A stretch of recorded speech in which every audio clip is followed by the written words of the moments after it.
Tony Robbins, famed life coach, walk-on-firer, and purveyor of business strategy, recently sounded off on the Me Too movement during a seminar.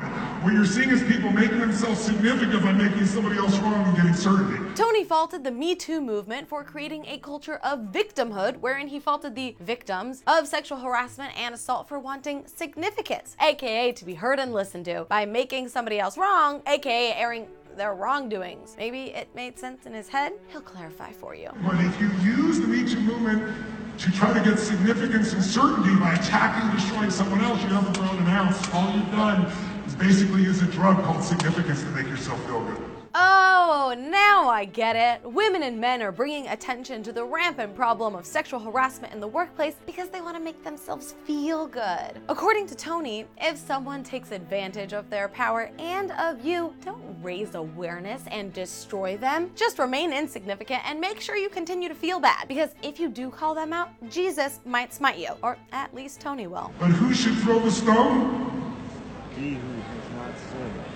You shouldn't do that stone if you live in a fucking glass house. Is there any one of us that hasn't done something that we prefer we'd not, or that we're embarrassed by, or was hurtful even we didn't mean it to? Okay, to all you survivors of sexual harassment and assault, don't be coming forward about your story because you ain't perfect either. Maybe you were abused, but do you recycle every single recyclable good? Probs not. So you really don't deserve any sort of justice here, okay? Also, I love this line. If it was hurtful, even if we didn't mean it to. First of all, not proper English, but that's okay. Tony's in the moment. He's speaking off the cuff. He's passionate about the fact that if you grope your employee but didn't mean it to be hurtful, you good. If a Hollywood producer whips his ding-a-ling out in front of an actress but didn't mean it to be hurtful, did he really whip it out? According to Tony, you really should just submit. Don't push back.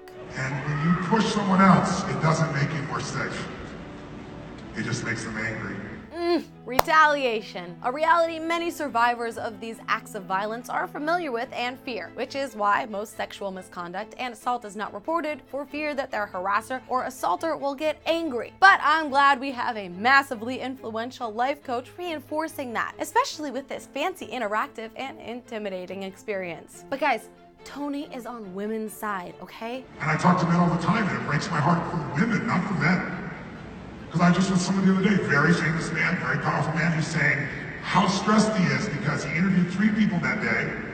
1 was a woman, 2 were men. The woman was better qualified, but she was very attractive, and he knew I can't have her around because it's too big a risk, and he hired somebody else. I've had a dozen men tell me this. I get what Tony's saying here. Attractive women are just asking to be harassed. They are a liability. If you don't want to get assaulted in the workplace, don't have good genes. Also, don't have bad genes or average genes. Maybe don't be a woman, and definitely try not to wear attractive clothes, or really any clothes, because women are assaulted in all types of outfits, even conservative ones. But also don't show any skin, because that's also asking for it. I really like how Tony takes the onus from the dozen of men here who are refusing to hire women because they know it's just a matter of time before they harass or assault them. It's not their fault for having no self-control for their violent predilections. It's the woman's fault for being present. Victimhood, bad.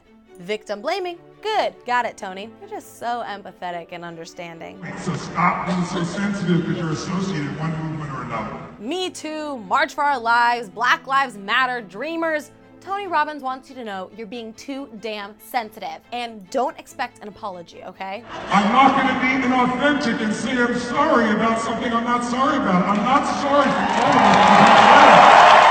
Unfortunately for Tony, he got called out big time by Tarana Burke, the founder of the Me Too movement, for this lovely display of misogyny, victim blaming, and flat out ignorance, explaining that the survivors just want safety, healing, and accountability, not a drug called significance. Tony issued an apology on Facebook saying, "I apologize for suggesting anything other than my profound admiration for the Me Too movement. Your suggestions were profound, profoundly offensive and sexist, but to quote my favorite Tony Robbins saying, the past does not equal the future. And the future for all of the survivors, women, men, and gender non-conforming, is looking really bright, despite your BS comments." If Tony's remarks gets you revved up enough to walk on fiery coals, I appreciate the enthusiasm, but maybe just share this video instead. Follow me at Hannah Cranston, and thanks for watching TUIT.